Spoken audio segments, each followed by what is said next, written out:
than ever, Americans say the U.S. is in a recession right now, a reality finally confirmed in recent days by the U.S. experts. Our brand new CNN Opinion Research Corporation poll shows 42% of the public believes the recession is serious, 34% say it's moderate, 12% believe it's a mild recession.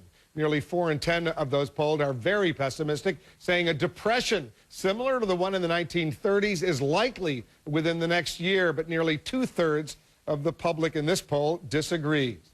Let's go to Jack Cafferty. He's got the Cafferty file. Jack. Well, a top executive at Chrysler thinks a depression could happen quickly. Vice Chairman Jim Pressel is warning that the failure of just one of the big three car companies could drive the economy right into a depression. The CEOs, as you've been hearing as you watch the show here, of Chrysler, Ford, and GM back on Capitol Hill today, hands out. They want $34 billion now. It was $25 billion a couple of weeks ago. They were shot down then. We'll see what happens this time. Ford CEO Alan Mulally quoted an estimate from Goldman Sachs during his testimony today, saying the failures of these three companies could cost the U.S. economy up to $1 trillion. Sure, the companies need cash, and sure, they directly provide jobs to 355,000 workers and an additional 4.5 million jobs in related industries. But there are real questions about whether we would be throwing good money after bad here. Detroit has failed to keep up with the changing industry for years, despite the handwriting that was clearly placed on the wall by Toyota and Honda, among others. American cars come with legacy costs unrivaled anywhere in the industry.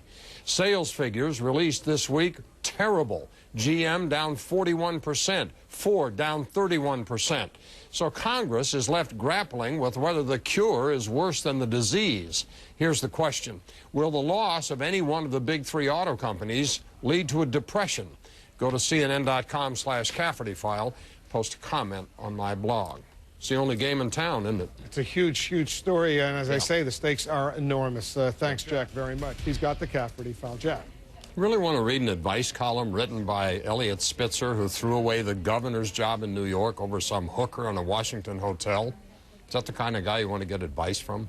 I guess the editors of Slate think so. Just a philosophical question.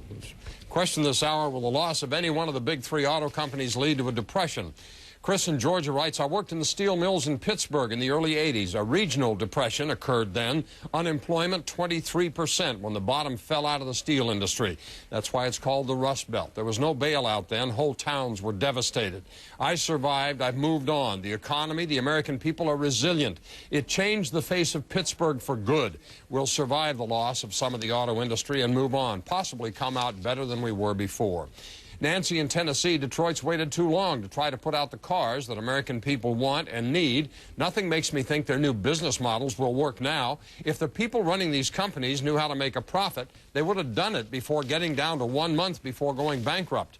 Doug in Dallas writes, it depends. If they go into bankruptcy and restructure, they come out leaner with a chance to return to profitability.